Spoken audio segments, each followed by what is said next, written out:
into engihlala ngiyenza kakhulu bengifuna imali yakhe. Your husband? Yeah. Wait. Bengimcutha. Bengimcutha bengamdlalisi Girl. bengazi ukuthi mayanganamali angibi naye.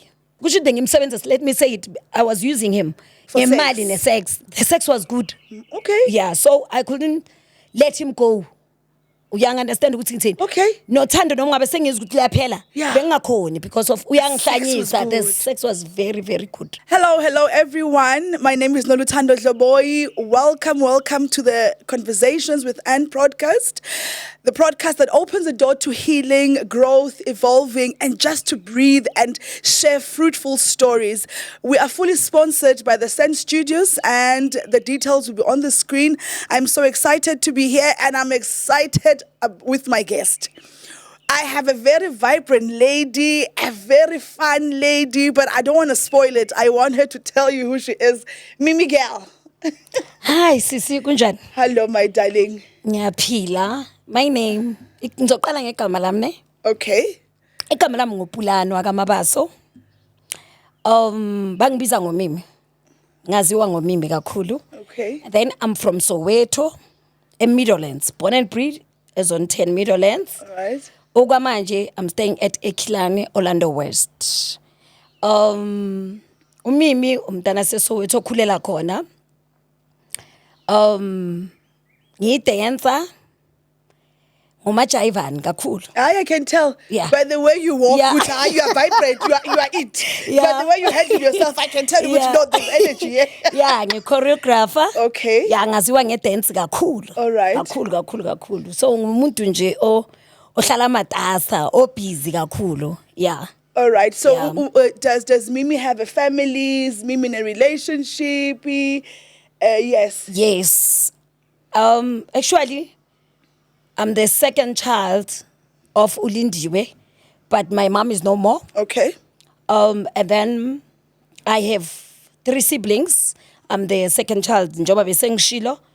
I have 1 brother and 3 sisters, and then I have 3 kids, and then I have a husband. Okay, a husband. Yeah, a husband. No, I saw the ring. Yeah. I saw the ring. No, you can show your ring. This is You my have ring. a husband. I'm married. Oh, you- Ngishadile. Okay, Mimi. Yeah, you know, Mishadile. I love your energy, by the Yeah. way. I love your energy. And thank you again for contacting me. Okay, To the sis. viewers, Mimi contacted me just after my podcast. She said to me, you know what? I was touched with your interview with the T-World podcast, and I want to come and share my story, especially when you spoke about prayer. When you said that prayer restores a relationship, and we spoke about that God is able to just do things for you. So with that, Mimi, I want to say thank you for reaching out, and finally you are here. And I can tell that you're excited to be here. Yes, I and also am. thank you for being willing to share your story, just to open yourself up. Because as Yeah. I said, we want to open a door to healing. That is very important. Yeah. We share our stories because we want people out there to be able to see that it is possible to heal. It is possible for God to restore us. So I just want you to, before you tell me about the ring, because I know before the ring, things were not as glory. Yeah. You know, things were not as sharp. So take me back, because I want us to focus on how God restored your relationship. But however, I want you to tell me before he did that, how was Okay. the relationship? Where did you meet with your partner? Oh, okay. Me and my husband, we met at next to Vilagazi, actually. Okay. The place called The Shack. Okay. Bengihamba nabangani bami. It was 4 of us. Then he chose me amongst them. Hello. Yeah. How can he not? How can he not? He chose me. Okay. And then he's a quiet guy, smart guy, very calm. I have a very calm husband. And then waba umuntu ongishelayo, wangibisa nje. And then he called me wangishela. Sathandana, sajola. Masijola. Kwenzeka ukuthi ngijola naye kanje unomuntu. Okay, he was in a relationship Yeah, when you were dating. yeah. Okay. He was having a girlfriend. Okay. And then ngamshaya ngesitini ugirl. Oh my God. Ugirl Okay. wasemzimhlophe. Okay, and then sajola, we dated. And then mina ngajola. You Ngisajola na, yes, I You cheated on him. Yes. Okay. So he cheated with you Yeah. and you cheated on him. Okay, Yes. interesting. Yeah. Okay. And then I dated a guy from Zone 2 Middlelands. Okay. So and enye into engenza ukuthi ngimjolele, it's because of bese ngitholile yena beyacaca ukuthi angazi ukuthi unomuntu, and he lied to me ukuthi akanamuntu. Okay, so take me through. Yeah. He said he was single. Yeah. And then Only to find how out did you find out that he was not single? from his friend. Haibo. Yeah. So his friend told me that umzala unomuntu. I'm like, okay. I just kept quiet. I've never said anything. Okay.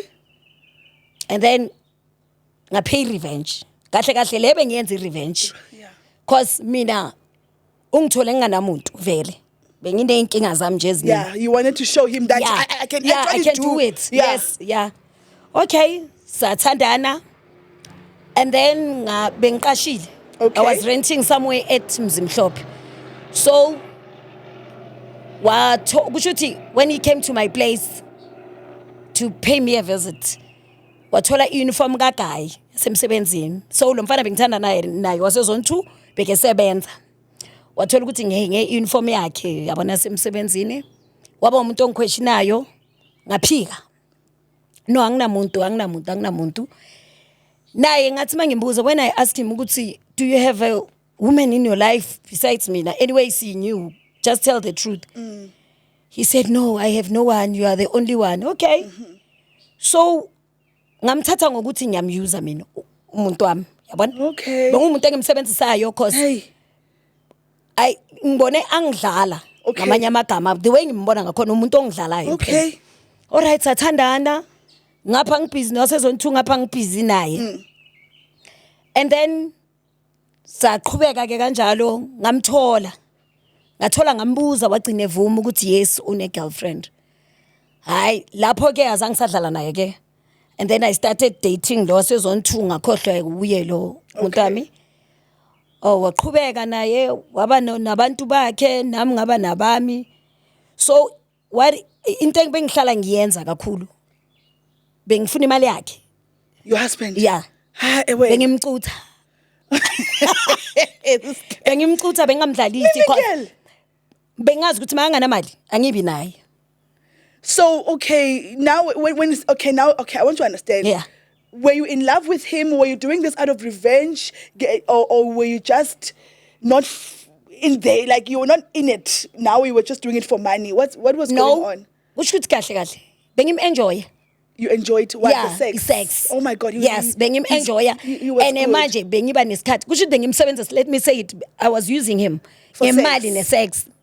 Haibo. Yes. And it's quite rare to find Yeah. somebody who can actually give you both. So yes. I'm happy that you're actually confessing as a woman. The sex was good. Okay. Yeah, so I couldn't let him go. Uyang understand ukuthi ngithini? Okay. Nothando noma ngabe sengizwe ukuthi laphela. Yeah. Bengakhoni because of uyangihlanyisa. Sex was The good. sex was very very good. Haibo. Ngaphi imali? Makanganayo ngiyamuva. Makanayo ngiyabuya. So he knew ukuthi makanemali he must come to me agijima. Mara makanemali, makanganamali adlalelele kude nami. Inkinga yami ukuthi bengisuke ngithi mangimfuna ke sengiyamfuna phela. Sengiyazi ukuthi kumele asebenze ebusuku ngaleso sikhathi leso. Okay. Yabona? So kahle kahle ngalo wasezone 2 bengithi ngipay revenge. Okay. Yabona? Only to find out ukuthi ngathi ngiyahluleka nyana, ngithanda lo wami phela wamanje. Okay. Siqhubeke ke no guy kuze kufinyelele la ukuthi siyahlukana. All right. Angithola ngibhaqe nalo wami wasezone 2. Okay. Qhubeke ezone 2 ngilotsholo. Ezone 2. Who's paying lobola? The other one? Yeah. Okay. Angithi angisathanda no Andile manje. Sekuphelile ngitholiwe. And wasezone 2 akazi next. Angela is who, your husband? My husband. Okay. Okay. Ngihlukane naye kuze kube nomntwana kanti ngipregnant. Mimi, slow down a bit. Mimi. You what's okay, let me calculate. You are pregnant. You were with Andile and you were with the zone 2 guy. Yes. And you fell pregnant. Yeah. What happened there? How did you know that Andile is the father or Zone 2 guy is the father? Yazi ngazi kanjani because of bese ngazi ukuthi angisalali no Andile. Okay. Ne? Kanti angilali naye sengilate. Sengikhulelwe. Kusho ukuthi ngirealize mangina 5 months ukuthi ngipregnant. Okay. Hayi alright kube siba abantu abahlukanayo. Okay. Athola uAndile ukuthi ngipregnant. Athi vela kusumntanakhe. Okay. Alright. Qhubeke ngibe nalo wasezone 2 ke eMidlands. Wasezone 2 kube umuntu ozayo azokhipha ihalfnyana yamalobolo kithi. Umntana kagogo, ngikhuliswa ugogo mina. All right. Nomkhulu. Ngikhuliswa ngumamami, ngikhuliswa ubabami. Futhi ubaba ngimazi thi ngisho kanjalo. Ubaba mangimazi, ngimazi, ngimgcine mhlambe ngina 11. But umntana kagogo nomkhulu nje because of ugogo nomkhulu. Okay. All right, hayi, okay. Afike ezone 10, ezone 2 sengihappy nalomuntu. Yonke into right. uAndile ke hambile. Umntana uyazalwa, Andile is not there. Oh my God. Nginombo wasezone 2. Yeah. Okay. Si happy yonke into right. Le into zethu zokhamba imijive every time uAndile makeze ukuthi ngisendaweni he's there. Usually mangijive ngijivela eOrlando West ePhumlong. Okay. Yafika endaweni engijive kuyo. Mina naye masibonana siyathathana. What do you mean Tatana? Hayi siba sonke phela. As in you have sex? Yeah. Siyaphinda siyalala. Umntana seke khona. And you have a child with this, Yeah. and you they paid half lobola Yeah. for you. Yeah. Mimi, this story now is becoming a twist. Okay. So each time you see Andile, Yeah. uyalala no Andile. Nyalala naye. Okay. Nyalala no Andile. Because you did mention the sex is good. Yeah. Okay.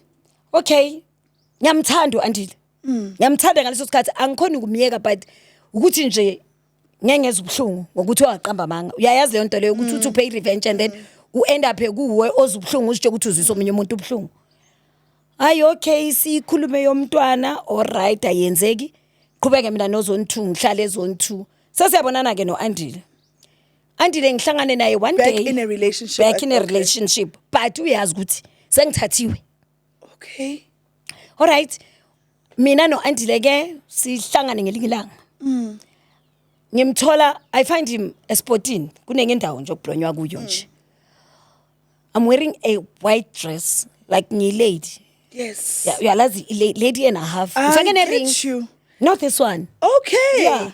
Another man's ring. Yeah. Another man's ring. Ngiso kusho ukuthi ngizimisele nje. Okay, ngiyothenga iSprite. Ngiyaphuza mina. So ngiyozithengela iSprite ngithola uAndi udakiwe endaweni. All right. Hi kunjani khona hayi. Like ngimbheke nje yabona. Hey aqale ngeinhlamba. uAndile he's one of a kind. Angeke umuzwa thukana. But that day wangithuka man. Wangibiza ngawo wonke amagama. And ngisoba kunganalutho. Si happy nje. And then washo ukuthi ya sifebe yabona uyapeta yabona ya khona manje uhleli nenye indoda ini nami nginomuntu wami angokuncengi yabona hayi in right ngawo angiphose ngefone angishaye shayile ihlo lelo Andile ngefone angishaye ngefone Andile athi nqindi ngakholwa ngiphethe iSprite bodlela leSprite iSprite isiphuke lapho ngithatha ibhodlela thathe le bhodlela mangithi ngihlaba uAndile kusho ukuthi lingene la kimi mangimhlaba ngimhlaba kanje kusho ukuthi nami sengiyakhatheka yabona ngilibambile phela ibhodlela kube ile nto leyo I ran to the police station the lady othengisa utshwala ayibona ukuthi okay lento yenzakele like bambuze noAndile ukuthi ungene umsukela ngani mimi ngoba uzozithengela akanandaba nawe yeah in ngaleso sikhathi he's doing that uhleli nomngani nabangani bami Your friend. my friends So Andile was also friends with your friends. yeah and Did he become friends with your friends when you dated him or you? No, they were- after. So these are your friends. Yeah. And they became his friends yeah after. Okay. and one of them wathandana naye cause umngani lo mfakile kusho ukuthi abangani bami bayi2 lo mngani wami lo uye ofaka uAndile kulo because she knows ukuthi uAndile umreki. Yo, Mimi. Yeah, I think your story with Andile is very, very complicated, especially in the beginning. Ne? Yeah. And it's to come to an extent that it's even dated your friends. You know, when you because I've just mentioned that you when you contacted me, you said God has restored my relationship, and then now that He restored it, it became marriage. So I want us to fast forward a bit on now you are dating Andy. Yeah. I'll go back to the friends part because I still need to address that part of friends dating your man and everything like that. I'm coming for that one. But for now, I want you to fast forward to the time where you now and Andile, you are comfortable. He's no longer there. The zone 2 guy. Yeah. Now you are in a relationship with Andile. Yeah, okay. Sibuyelane no Andile. Yeah. Sasabuyelana after kukho konke ukubophisana. Sibophisane. Yeah. Kukho konke ukubophisana, kukho konke abantwana, kukho konke kwani. Sahlala phansi. Okay. He spoke to me. Wangitshela ukuthi ufuna ukungithatha. Kukho konke ubunzima esibuya ku. That's why ngithi guys, God is there. Yes. Yeah. I'm not a praying woman. Kakhulu, I'm not into prayer. Yeah. Here comes a time ngithandaza ngimcela uNkulunkulu. Yes, I might be ngilento engiyiyo. Yes. Stubborn, I'm very stubborn and feisty. But uNkulunkulu wangibonisa ukuthi ukhona. Wambuyisa ene wabuyisa uAndile wami lo wangishela. Okay. Yabona lo engimaziyo olungile lo othanda umimi wakhe lo ongafuni next ngomimi. So manje uAndile uThema kabuya wabuya sekumuntu osekangithanda kamabele. Okay. Wathi ngiyakuthatha. Okay. I want you to pause a little bit there. Yeah. You just said you are not a praying woman and yet God brought back your lover as the lover that you knew before. So even when you're not really a praying woman, but did you at some point pray to God to say, God, I will love Andile. God, please make Andile a better man. Yeah. God, I want Andile to be my man. Did you have those conversations with God? Yes, yeah. Okubhlungu mina ngathandaza kayiwani. Ngamcela uNkulunkulu ngathi ngicela ungiphe okuuye lo wami. Angizange ngicela uAndile. Okay. Ngathi ngicela baba ungibuyisele indodo kweyami kubo bonke abantu engingathandana nabo. Okuuye lo ozongakha ngenza umama ongizongenza unkosikazi. And then God brought back Andile. Manje uAndile lobolile. And God brought back Andile a better man. A better man. Okay. He's better than before. Uwes. Yeah. Angakaboni imihlolo. Kodwa ngingathi kuyibona after malobolo cause sesibuye bunzimeni futhi. Here comes a time Andile angilahla futhi. Before the lobola. After the lobola. One manje 2024 and 2022. 23. Yeah. 2022. Okay.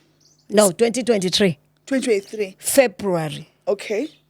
So Andile came back. Yeah. Andile became a better man, Yes. and Andile paid lobola. Yeah. Okay. And then he paid lobola 2023.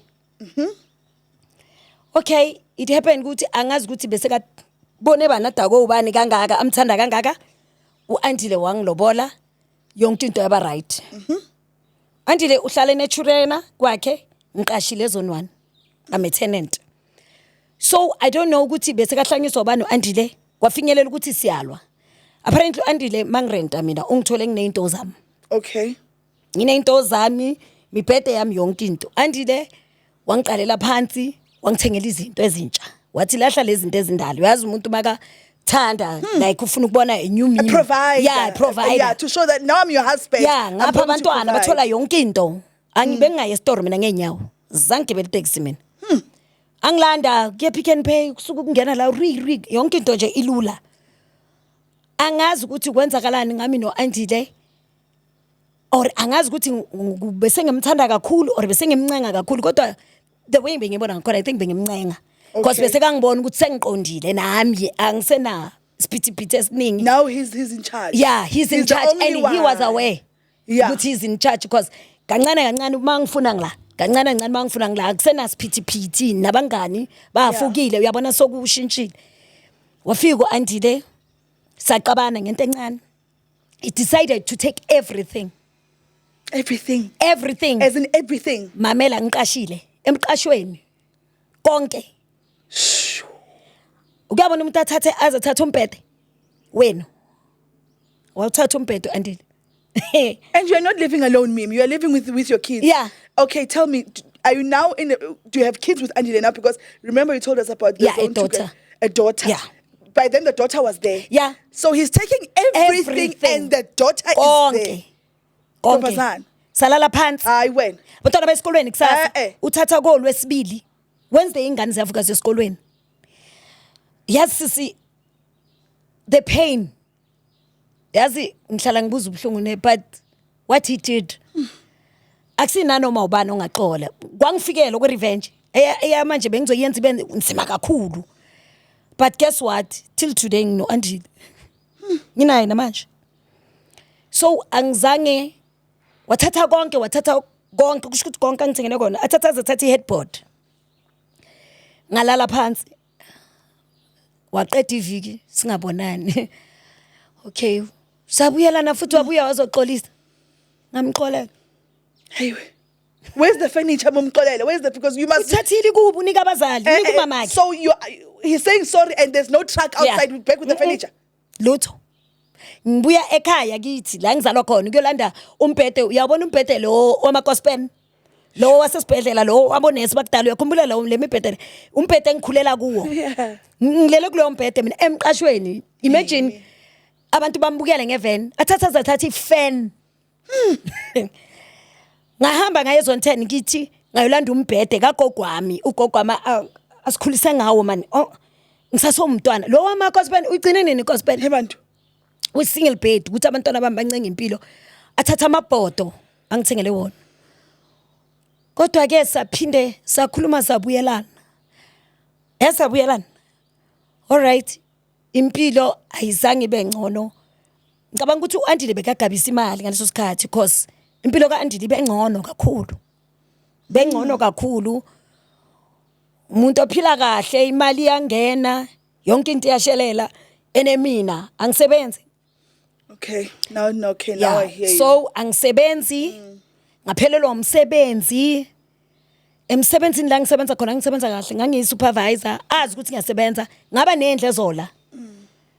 Ngathola indlu engirentile right ngangirente kwi-big boss yami i-CEO yethu emsebenzini. So impilo yami yayi-easy because bengisebenza lapho ukhumbula ukuthi awuncengi ma umuntu wesifazane usebenza ukuprovider for abantwana bakho, everything is easy. So manje he knew ukuthi I'm not working. He always paying me i-rent, ungithengela ukudla, abantwana, i-transport. So kusho ukuthi kahle kahle bese ngincenga kahle ngoba vele sengibheke yena ngoba kuye konke ku-easy. Lo muntu uphatha imali makathi ubroke ngelanga uphethe boma 10,000. And yet most you are partners because I mean you are married. Yeah. So he's supposed to do those things. If you can't, I mean your partner must do those things. So when Oshukti like you feel like money started controlling him and it took over. Kakhulu especially makaba nemali Andile. Yonke into iyashintsha. Iyashintsha and ingakwenza ukuthi na ushintshe. Mara ngacela inkosini ngisacela namanje ukuthi izame ukuthi ingiqinise nasebunzimeni engihlangabezana nabo. Ngoba he ended up angithengela izinto ezintsha. What a waste. Because he took the furniture yaya kubazali bakhe, yaya kwifamily yakhe. Ngumuntu omubi. Uyazi kunjalo vele esikhathini esiningi if ushade nomuntu makaqale especially abafana angazi ukuthi lento idalwe kanjani. Thina abantwana bamantombazana siyakwazi ukufihla. Kukho konke okwenzakalayo. But abafana ukugijimela kumama. Yabona enumama yakhe ukhumbula useduze wami usefoslo. Yabona mina ngisungumuntu okhulumayo opayisayo emndenini. Angisingi lo muntu ngifuna ukuzilwela ngilo muntu othanda ukuzilwela. Okunye thola ukuthi kuyangihlula mara noma sengibo ukuthi ngiyahluleka ngiforce. So kwenzeka ukuthi hayi gijimela kumama wancediswa ukuthathwa i-boyfriend kamama akhe beza bamthuthisa ngaba umuntu omubi ngabizwa ngamagama kodwa nje wabuya sahamba engage eDurban. In Durban. Yes, wathatha ama parents my stepdad noma mom saye Durban noma mfundi sakhonza no Andile sangena izayo sonke. Sangena enkonzweni. Andile sometimes it's lukewarm, sometimes it's hot, sometimes hey from one to another to the next to another. So ngiyazibuza ukuthi kwenzakalani because akasumuntu onomsindo. Yeah. mara nje waba nesikhathi sokushintsha wangijikela nje ngendlela kodwa yena yazi ngithole indoda ngithola umyeni uNkulunkulu kaMampela ungiblessile Even after everything that he has kukho put you konke through. ene okunye nginokubona nokudineka kunokungifikela ukuthi ngimdinekele mara uthando anginikele wona lubanzi comparing to kula relationship engibuya kuwo Mimi yazi ngifuna sibe honest lana ne. yeah I want us to talk about this because I think a lot of people struggle through this. okay Yes, you can forgive a man for everything that he has done in your life. Yeah. Ne? Especially the bad things. I mean, you've mentioned a lot of bad things. Like now you're saying that things are okay with you and Andile, ne? Do you feel like you've fully forgiven him? Or sometimes when you look at him, you're like, hey, Wena, you've once put me through this and I'll come for you. And if you don't do this, I will come strong Yeah. because you know who I am. Because it seemed like Yeah. your relationship was, you know, Yeah. 1, 2, 3, 1, 2, 3, it's you, 2, 2, 3, Yeah. it's you. So what's happening khona manje? namanje you are quite right Yeah. ngiyamthanda ngiqolanga Oh God. ngiyamthanda ngisazama ukuxola ngiyamthanda kodwa ngiqolanga kunzima cause uyazi ukuthi mayiqale ngithi ngivele ngithi hey ngathi Yeah. ukhohliwe Yeah. naye azasho athi konje sengizofela ukuthi sengike ngenza ukuthi bese ngithi uca ukuthi kuzophela kanjalo Yeah. kodwa azame ukungehlisa uyambona ukuthi uyazama ngakho konke ukuthi angilaphe ekulokugula kwami enginako Okay, his actions Yeah. are saying sorry. uyakhona uyazithoba man Yeah. indoda ezithobile yena uyazithoba ngizokutshela ngaye sisi ukuthi lo muntu unesineke ngami ngabe umunye umuntu because uthi okay azilime zetsheni ke okay angeke phela ngizwe ngawe kancane kancane ungitshela lokho kancane but uyakhona ukungehlisa umoya andide uyakhona ukungincenga uyangincenga ene ngiyajabula futhi kakhulu ngizizwa nami ngiba umuntu othandekayo ngokuthi uyangincenga ngoba kukho konke angizwise kona nami ngiyavuma yes nginawo amaphutha ami but yena lawo wakhe abhlungu because washiya isky singapheli Oh my God. I washiya understand. isky singapheli because ngamtshela ngathi kungcono ngabe bethu wenze mina ngihlala ngiyi-1 The bokunabantwana kids. And how did it affect the kids? ay Have the kids made peace with the fact Yes. that of what he did? bamthanda Okay. bamthanda kakhulu nginamantombazana ayi-2 Okay. bayamthanda abasekho nalapho bona because of udaddy wenza konke manje baqala bathi udaddy uyajumpa udaddy waxolisa nakubo wathi ngenza iphutha Oh, abantu he abami apologized. wathi ngiyaxolisa abantu abami ngeke kuphinde kwenzeke kodwa ke kunokufika sometimes lo mdala kuyenzeka ukuthi andile makalethe into bese bathi bese ufuna ukuyithatha daddy not this time not this time if uyathenga uthengela thina nomama if uyayithatha manje urujike nento yakho so kodwa nje above all he's a loving kind husband He's a loving, kind husband. Loving. You mentioned earlier on, Mimi, that you, Andile, once dated your friends. yeah So how is it now? Do you trust him around your friends? Do you feel like, okay, it's fine, you know, he did it before. Can you leave your female friend around Andile and be comfortable? yeah cause umjolo wakhe lo bekathi uyawenza oh nkosi bekayenza nomunye nje umngane wami okulevel ephansi kweyami onganam plan empilweni so yena mhlambe kaca ukuthi bayangihlabekisa ngoba bokuyindaba yotshwala so mhlambe afuna ukuthi ezwe bathi bekakhona uAndile athengele usibanibani utshwala bekakhona uAndile athengele usibanibani utshwala and he denied ukuthi uthandana nami even today usaphika but ngayizwa and angizwanga ngomuntu oyi1 and ngeke ngayibona ngabathola vele bahleli endaweni kuphuzwa but azangibone into ukuthi bayajola azangicabangele mara ithe maseyivela yena lo mngane wami obahlanganisile uye wabuye wazongitshela ukuthi uAndile uthandana nomuntu okanje kodwa ngamhleka ngathi iyophelela endleleni ngoba behlanganiswe utshwala mara kwamanje eyabangani kimi naye bengakaboni into ephazamisayo ene uyazi naye ngiyambona ukuthi naye uyagwema because of wenza sure ukuthi akahlali nami nabangani bami masihleli Yes, because you know, you might think somehow because I mean namanje noma nginaye mhlambe uthola ukuthi sesihleli uhlahla amehlo ngiyambuza ukuthi endeni wena wahlahla amehlo hayi uyabona ukuthi kaMampela ukuthemba kusekho ithemba alisekho nje lona likho that's why ngithi nokuxola kuzongithatha isikhathi man Yeah. ngoba zinokungisuka vele okay. ngisho ukuthi hayi ngivele ngibe aggressive nje yabona Oh God. noma ngenzanga lutho ngizwe ukuthi ngiya or mangiqala bamba into sengibona kahle ukuthi ufuna yabona kuningi man namanje akusiyo into yakudala into ngingatshela ngento yamanje nje ngabala 3 months 4 months back njengoba sakhile ngihlele ekhaya bekathi uyaphula lapha kithi because of ngithengela inkunzi malanga ye TV so unento yokuthi that's why ngithi kumthemba kusazoba nzima because masicale sibane khwirilinyana hayi sengiyazi ukuthi kuzothathwa izinto so I prefer ukuthi maqala uyathatha ngiyaphula. Don't you think that Andile is acting like this because he understands that when your relationship started from the ground, he could see that you are more of a materialistic person, that you love money, you love nice things. Maybe he still feels that if he wants to hurt you, I'm going to take the material things because I know it's going to... Yeah.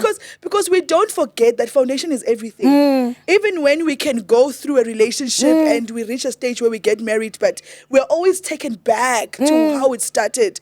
So do you think that Andile Beggar, he sees that gold digger that once was using him for sex and money, or he sees the mother of his children? What do you think is happening there? Ngibona ngathini ngasho ukuthi okwamanje unami ngoba uqakekile. Mimi, I'm telling you. Mimi, when you came to the show, you said God has restored your marriage. Mimi, what's going on? Mangimbheka, ne? Uyangithanda. Ne? At the same time uAndile 2 minutes uyashi okay, ngokujola umisile. Mimi. Ngokujola umisile. Angeke ngithi umisile, angazi because angambi nayo endaweni zakhe, but okwamanje bengakabi naye. Uyangithanda uAndile. Kakhulu. Uyangithanda uAndile. Enye into yangizwela. Nge-family background. Oh my was God. konke ifamily yami ubunzima engubo. Oh my God. Engikuba ngikhuluma ngokuthi ubunzima engibuya kubo. Ubunzima engubo ngefamily yami. So uyacabanga ukuthi uzibonele ngamehlo. So mhlambe sekacabangela nabantwana bami ukuthi lo uzozivele aphenduke enye into nje. Ngoba vela ngisazimiselanga ukuthanda akusasebenza isikhathi samanje. Okwamanje phela ukuthi sikhulisa abantwana sizakhela impilo sibone ukuthi senzani ngempilo yethu. Kodwa yena uyangithanda kakhulu futhi ngoba angeke ngithi okwamanje unemali akanayo akasenayo leyo mali engifunayo. So you feel that he's with you because right now his life is just not, okwamanje kodwa makangavuka he will start his own ways. Angangishiya Mimi. So uyazi ubunzima engibutwele ngithwele ubunzima ene ngiyamthanda kubhlungu lokho ngiyamthanda angimthembi Mimi. So nje mina nomyeni wami nje siyathandana uNkulunkulu futhi uyazwela because silali singadlanga yonke into iyazishaya yonke into right mara nje uyabona ukuthi lo thando lwethu li somehow manje siyathandana kodwa ukuthanda yazi angazi nganitshela ukuthi uthando lwami noAndile linjani indoda nomfazi akukho engakwenzi. Mimi, you know why I'm confused? Yeah. Because like the conversation we had, you were so sure that Andile is like a changed man and everything like that. My concerns are, you know, and I want to also go back to the viewers out there because I want to understand, Uguti, when do you feel, Uguti, okay, now me and my men are okay. Because 1 minute Mimi said that the husband is okay and everything is fine. Now she's going back. Is it because of we're not fully healed? What's going on? Like, I need you guys, when you comment, to also touch on that, to say, when do you feel like you are fully healed and everything is okay? Especially when we also touch the fact that we're praying about our relationships. When do you feel like you're fully healed? Because from like, as I'm listening to you, I feel like you still don't trust your husband. You still feel like anything can go wrong. You haven't fully healed. You feel like anything can go wrong. And that is my concern, to say you are saying he's there because he has nothing. If he can have something, he will leave. We understand. Uguti, let's talk about such things. Uguti, where are we now? Let's define the healing. Let's unpack the healing to say, what do we say? When do I say I'm fully healed? Yes, Sister N. Yeah. Inkinga iguphi ila That's why ngithi uyangithanda ne. Mara mina ngisane fear. Yakho konke okwenzakele. That's why ngithi angakalapheki. That's why ngithi ukumthemba, he knows. Uyazi ukuthi angimthembi. Uyazi ngiyamthanda. Uyazi angimthembi. So ukulapheka sisi angeke ngithi uzolapheka manje ube right manje. As much as naye mhlambe la khona kunamaphutha engwenzile anento yokuthi uyabona lo ngizombonisa. Mara uyabona ukuthi uthando lukhona ngoba sethi okwamanje ngikakahlangabezani nani inkinga nje yami ukuthi nje nami you are ready. Yeah, you are in this. Yeah, anything can happen. Yeah, because we are ebunzimeni obukhulu bokuthi how can your husband aqede ukulobola umuntu manixabana bese thatha izinto so kusho ukuthi uyongishiya ekluphekeni mos one day akazongithengela imoto uyayifuna uzoyithatha makaqala ukuthi uthengele abantwana umuzi kuzoyenzakalani kuleyo muzi ingane zami zizosala zinganalutho so manje kusho ukuthi ngoba ngiyamthanda akunakuthini ayikho into engizoyisho ekuthandeni kwethu ngoba ukumthanda siyathandana ayikho into wrong lapho mara manje angimthembi uyazi naye. That's the biggest question. Yeah. I love you but how do I trust you? Because I love you, how do I trust you? I want to be with you, but how do I trust you? And you know, Mimi, as looking at you, I can feel that you are even thinking about this. You are even thinking about the future. Which, what if it happens? What if Andile actually leaves you? You know, maybe you're thinking even about how people treated you when he left, the embarrassment of people, your friends. Did you get support, though, from your friends? I not at all. Lutho, uyazi ukuthi mawuvelelwa izinto. Uzoba laughing stock. Bebethi from hero to zero. They laughed at me. Ene kwaba worse after Auntie there thuthele umhlolo loyo wento zakhe. Ngathi ngihlanganise lokho engihlanganisile lapha emqashweni ngaqhekezelwa. So kuningi ngabuyela ekhaya ngafaka izozo. Abangani bona labo bahleka. Bathi awumimi uhlala emkhukhwini. Indoda yakhe indoda umntane comrade elikhulu imshile yabona kwaba kuningi so that's why ngithi uandile kahle kahle ngibone ngathi uyongidonsela amanzi ngomsele kukho konke okubo kungivelele kuqale ngaye ngoba ngaso sonke isikhathi ukukhumbula ukuthi ngibhitha ayikho into ozoyenza ubhitha ezoba right. Yes, you can. Ukuthi nje bese ngi strong for abantwana bami ngoba ngingana choice ngumama enamantombazana labantwana. So bengafuni ukubonisa abantwana ukuthi ngizubhlungu kangakanani even though they bebengibona ngokukhala mina ngomunye umuntu othi makakhala ngeke ungizwe ngimemeza bekwehla nje inyembezi ngithi kuzolunga abantu abami uzwe lo mdadlana na 14 years hayi mama ngiyakwazi strong kwezinye izinto awubi strong uyabona ukuthi la kunzima ungasazi ukuthi uzofisa ukuthi uzibulala nabantwana Mimi ubona ukuthi kunzima kamampela la uqakwe kusekhaya uqakwe na indoda. Most why your relationship with your family is not as good. Are you right at all, darling? Are you right? Sihleli nje emakhaya kunzima. Ukhule kamnandi. Khule njengoba ngitsho ukuthi ngidancer. Ungayitholi support. They know ukuthi you are talented. But uhlala umubi noma wenza kahle kungabonakali. Uyakhula nasebantwini mawenza kahle kungabonakali. Every time abantu babona amaphutha izinto ezimbo zenzayo ezinhle angeke bazibone bazobona ukuthi ngibhuli ngiyashayana ke akutrapa shem ngishayela intombazana kuthula umoya uyazi nomyeni wami ukuthi ngiyashayana nje into mayingidina mina ngiyakushaya so bazobona lawo maphutha ukuthi umimi ubhuli ngomuntu oneqiniso futhi mina angisunga umuntu o jikajikayo if uyangidina mangakuthanda ngikuthandi ene ngcono ngixolela ukuthula so uandile uyazi ibackground yami yasekhaya ukuthi akho sharp ne relationship yami nomama wami end up ibed umama makasekho ushone last year kwaphetha kakhulu because now you've got no one epenini kuko ngiyaqhekezelwa uandile ungishiyile uthathile izinto ngiselinabantwana nginamala ngisebenzi ngizobhadala ngani rent I had to God ukuthatha udodi lo ngisele ngawosele into zami zilahlelwe estradeni emqashweni ngithathe lezo zinto ngekhona ekhaya la uthi kusekhaya khona ufike ekhaya there's no peace where there's no peace ubone kunzima ubunzima kusho ukuthi sithi ubuthwale ungabi nanomuntu uthi mangithi sister N uthi hey ngithwele nami kwanele uthi mama athi ngithwele kwanele uthi gogo uthi mamncane ubone ukuthi kunzima. That's why ngithi uyabona uAndile into angifake kunyamthanda kakhulu. Kodwa ngize ngamtshela ngathi uyongibangela ibhadi ukuyabona ubone ngathi ukubizele zonke izinto ezimbi. Ngoba mawuthi uyabheka uyamthanda umuntu wena ngiyamamkela fani angazi worungu lo yide orwenzeni nomfana. Uyangizwisa ubhlungu ngabuye. Angazi sinoandile sibuyelene kayingakhe. uAndile ulobola nje angazi sibuyelene kayi20 or kayingakhe. Bengimlahla sibuyelana ngimlahla mangimbona angazi. And do you think that's the mistake you made to allowing him back in your life?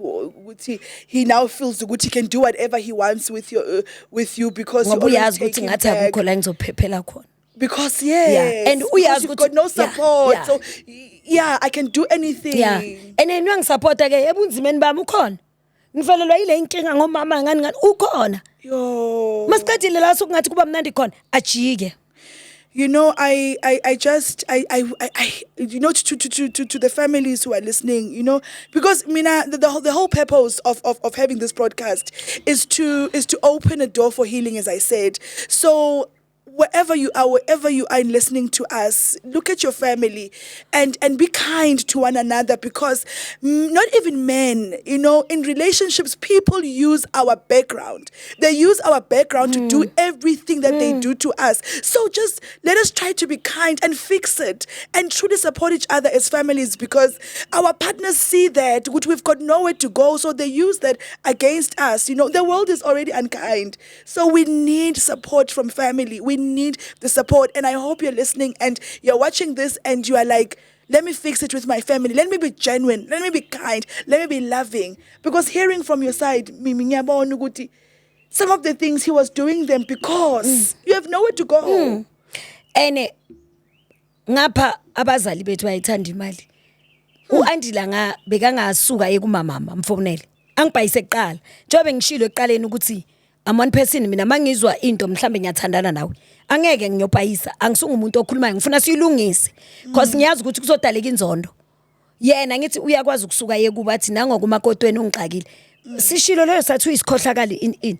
Mara yena makafika kithi, umama uzokwazi ukungifonela athi lento yenza kuAndile wrong, not knowing ukuthi kwenzakalani.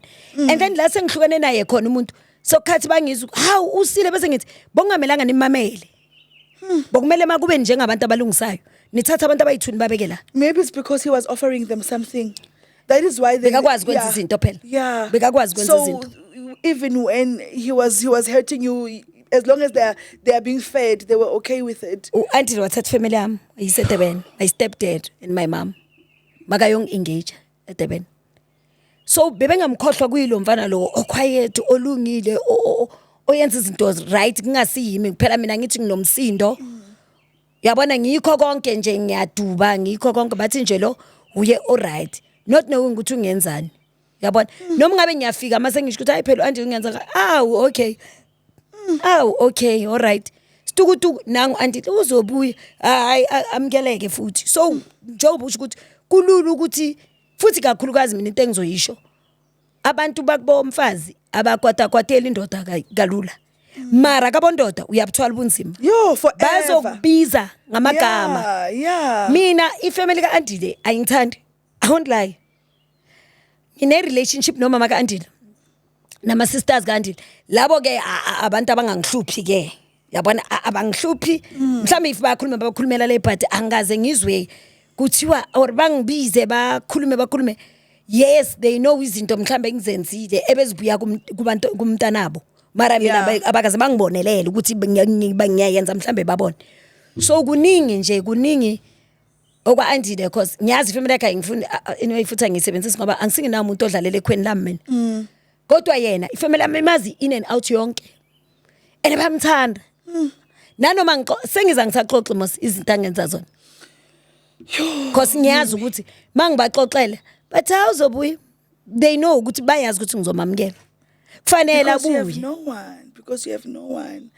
And I think that's the whole reason when you said that you've prayed, you feel like God has answered you with Andile, he gave you somebody because you really have nobody to go back to. So you feel God has given you Andile. Yeah. You know, I'm sorry about your pain, Mimi. And right now, when I know Andile, how are things?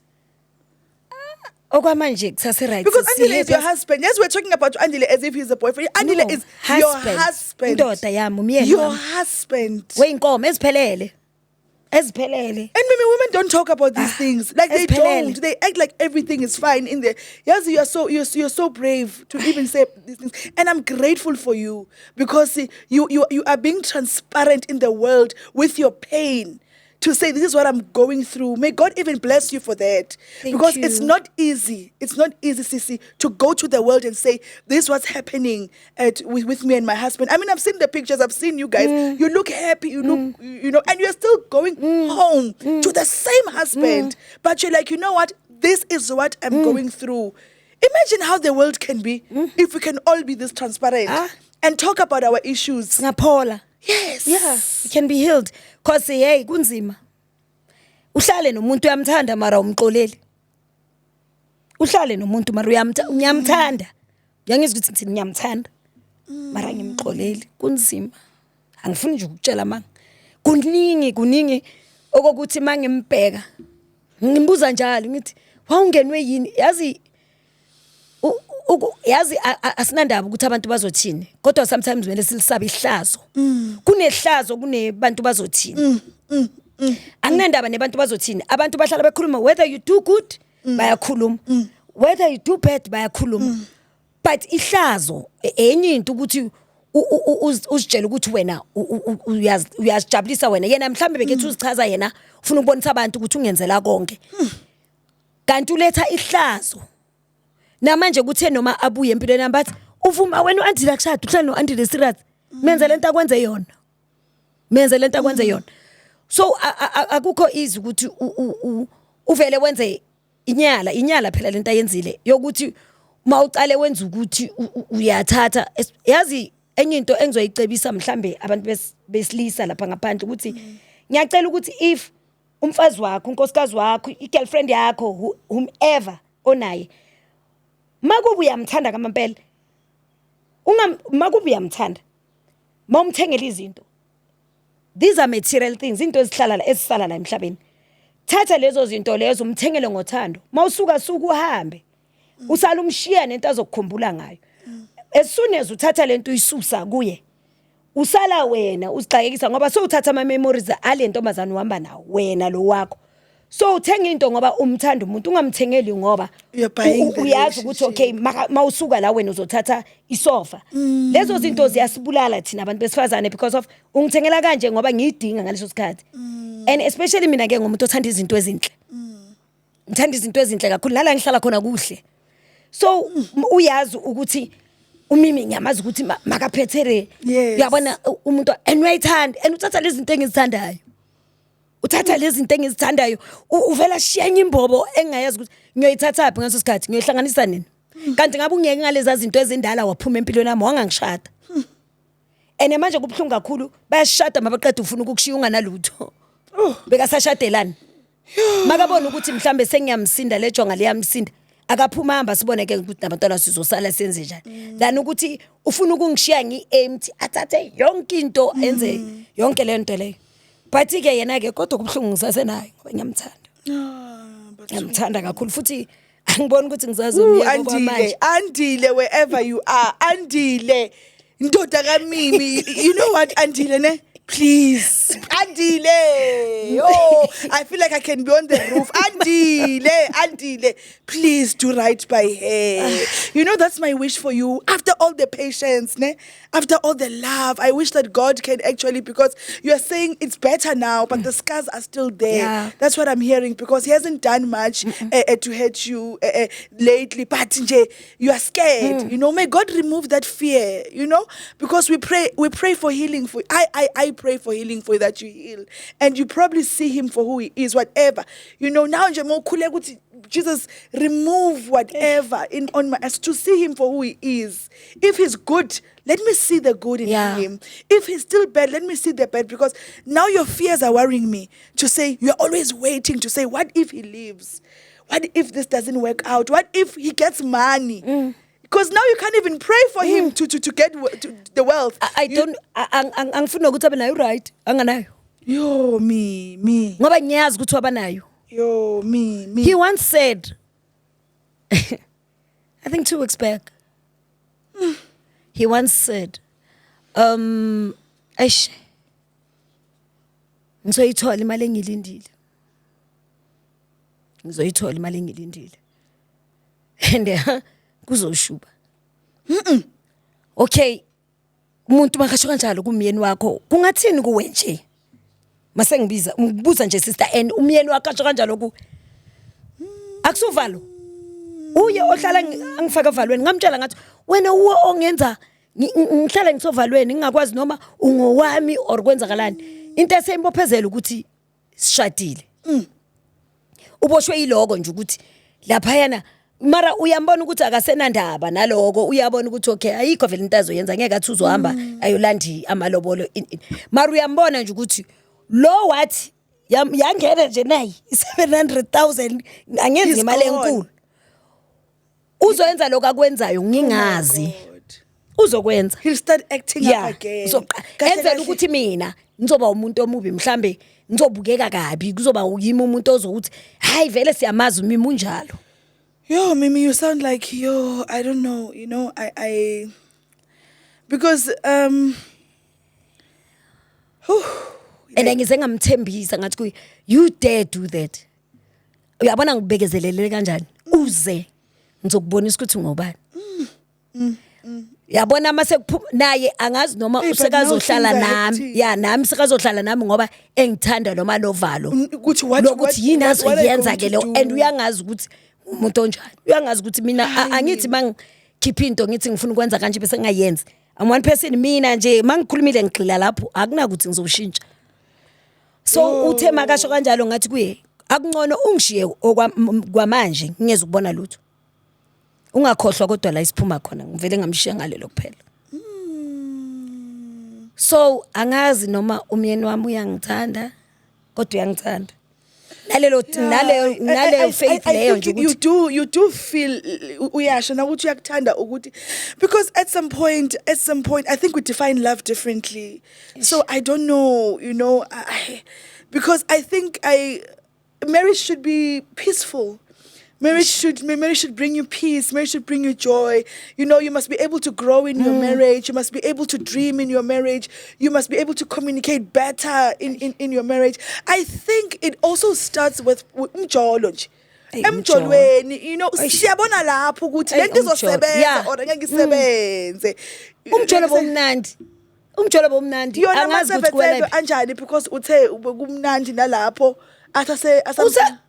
usasewula ukuthi nje umehluko manje asaphani kakhulu senginesikhathi sokuthi ngizwe futhi mangivuka ngicasula kunokwenza ukuthi ngivuke ngicasukile ngingazi ukuthi ngicasula ngimtshele ngithi yazi uyangidina namhlanje athi what's wrong ngithi nje ngizwe uyangicasula uhlale nendoda yakho niqede 2 weeks ningalalani 2 weeks without sex ngisho ngize ngithi kuye yini ucabanga kwenzani hamba uye kulo ojwayele ukuya kuyi expect. I don't know. Is that healthy for 2 weeks without sex in the marriage? It's not. And uyazi mina uandi like into engamenzeli yona. Ngiyaqoqela nje re darling. You yes. Ngimenzela konke. Ngiyenza konke lokho kwenziwayo. You perform. Yeah, ngunkosikazi ngimtshela ngithi ngithole ngimeshisa ngcoka ired nered. Yes. So you still don't neglect the bedroom. You are still there. Usase lapho. Namanje uyazi ukuthi mangiphethe umama uphethe yonke into right. Ayikho into engayenzi. Konke akufunayo konke. Akufuna lokho esiqale ngako emjolweni. Lokho kwamhlanyisa kangaka. Kusaseyiko namanje. It's the scars that's the problem. Yeah, yiloko nje kokuthi ngiyaphazamiseka kancane. Ngaleso sikhathi kunokuthi noma yenza iphutha elincane sengibona okuningi. So ngithandazela ukuthi ngiphole. I don't know how. I pray for you as well for healing. Enye into ngiyacabanga ukuthi ngoba yikho into engenzayo ngempilo yami okwamanje phela ngihleli angisebenzi. Yeah. Angidensisi. Yeah. Angijive. Ngihleli nje sengumama ogadikayo uhamba emsebenzini uAnti uyabuya ungithola ngihlahla amehlo uyadla ipapa ayikho into engenzayo keep busy ukuthi nomyeni wami ngithi mangembona ngimjabulele sengiyazi ukuthi okay makabuya uyabuya mele ngimphakele I guess sesiphila lo sengumuntu nje angazi sengunkosikazi kaNdile o Steve angazi ukuthi ngingathini ngoba or nami ngiyime engidalayo leyo nto angisazi kodwa nje ubhlungu nje enginabo mara ngiyamthanda into engizogxila kuyo nje ngiyamthanda ngenhliziyo yami yonke and akayindawo usengamtshanga ngithi uyindawo. Okay, so wrapping up nje in terms of your relationship with Andile, what are your hopes with you and Andile? Just to wrap up, what are your hopes and what do you wish God to do for you in your marriage since you guys, because I don't condone divorce. I also don't condone staying in a loveless marriage as much as I don't condone divorce, you know. I always say if it brings you peace then you are supposed to be there, but if it removes you from your peace then you must know that it's not. But now we're speaking to you as an individual. What are your hopes with you and your partner? Nalithemba lokuthi kuzoba right. You're hoping for God to fix things and to heal manje you. sengiyathandazwe ngizwile ngithi I'm not a praying woman, but now lately into engithandazayo ngiyamcela uNkulunkulu and ngathi mawuthandaza kuba wes ngathi uNkulunkulu uvundule ezinye izinto lezi bezisemfihlakalweni, so ngiyamcela uNkulunkulu ukuthi angiphe amandla okulapheka okuphola kuningi kimi njoba ngisho ukuthi from efamilini nasefamilini enzo kunye phezulu kwaloko engixakeke kuko, so ngiyacela nje kuNkulunkulu ukuthi asiphe amandla noAndile sincedisane sikwazi ukukhulisa labantwana, so cela nje amandla ukuthi asipholise futhi ngiqole mina kakhulukazi ngoba hey anginalo uxolo mara ngiyamthanda uyangibona noma ngimbamba noma ngimcabuza uyabona ukuthi lo muntu uyamthanda mara hey angixolanga man ngizwa ngidina nje ngithi ungablomi nanathi uyabona ukuthi angisamthembi nanoma kubakhona mangani ungabohlala nathi ngoba uvela uhlahla amehlo noma ngasabheka ngezinye izinto songibona kanjalo, so ngiyacela kuNkulunkulu yazi ukuthi angiphe amandla ukuthi nje ngiphole funa ukuphola ngaphakathi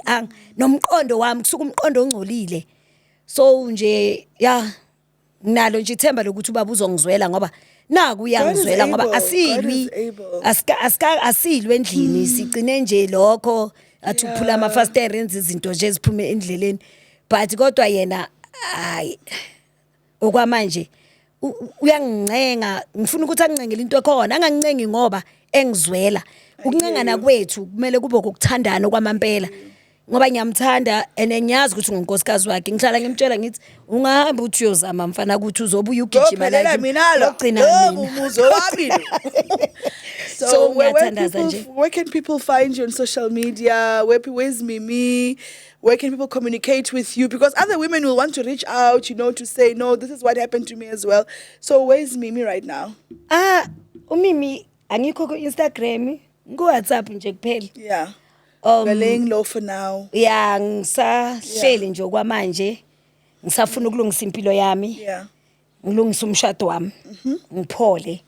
Yeah, Mimi utholakala nje kanjalo. And I also hope that you do find gigs for dance. Yes, I know the industry is very difficult, but if you're out there and you know that you can help me get a sponsor, because she used to be a great dancer, she is still a great dancer, and she still wants to pursue that. So if you know that you can help in any how, can you please do that? Do you have any advice for our viewers, Mimi?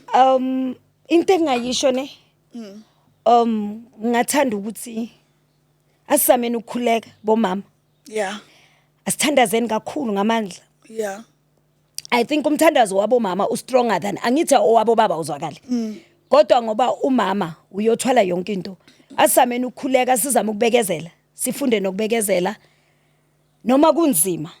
But ngiyacabanga ukuthi umthandazo uyamthambisa umuntu ngoba kuyafika isikhathi sobunzima ubone ukuthi la awukhoni bese uNkulunkulu ayakupha amandla nothando. Sizameni ukuthi sibe nothando lwangempela, because nayo lento ukuthi sithandane nje sithi senze favor iyamosha, and then singakholelwa ku revenge revenge da iyayimosha into enhle, because ngesikhathi mhlambe ngenze ngayo I revenge kuAndile ngeke ngamosha ngaphakathi, ngayenza ukuthi naye abe alokanginaka ngizwisa ubhlungu, kanti mhlambe ngeke ngabe ngingahlala ngabe ngingazinza nje ngamlinda mhlambe namanje ngaba ngangizwisa ubhlungu. Ngiyabonga. Oh, thank you so much, Mimi. Thank you so much for sharing your story with us. Okay. Thank you for trusting us with your story yet again.